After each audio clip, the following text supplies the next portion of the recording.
because you talked about two important things that I think are important to address. One is production rates, and the other is on the spot estimates, which I know from my experience and just from talking to people that a lot of people don't have production rates. Now, I know that because people are using programs like Drip Jobs and Paint Scout, those things come packed full of production rates. But let's talk about that for a minute, because, when I was first starting all of this, I was doing a lot of the guesstimation, or to take a page out of Nick Slavic's book, the feelings plus data, right? I would go in there and say, well, I feel like this is going to be about 8 hours worth of work and a gallon.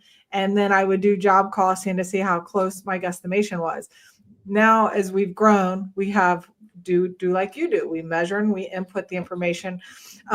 So at some point you made a transition, I think probably from the guesstimation, like most of us, to production rates.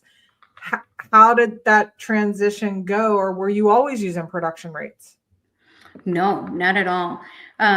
So we actually did not start implementing production rates until after we went to, I think it was Contractor Freedom. I want to say from Jason Phillips too. I can't remember if it was that one or Sales Bootcamp, but it was one of his events that he put together, right?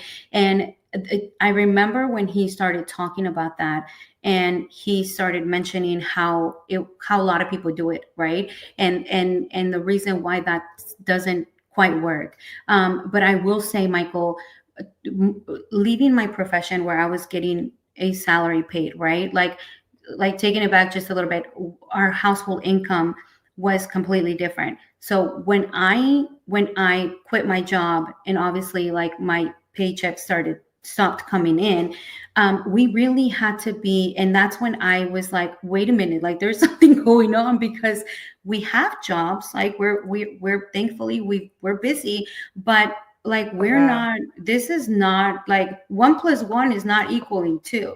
So I started to kind of not, and it wasn't like I didn't even know it was production rates, but I just kind of started going over, because before we used to pay our guys by the day,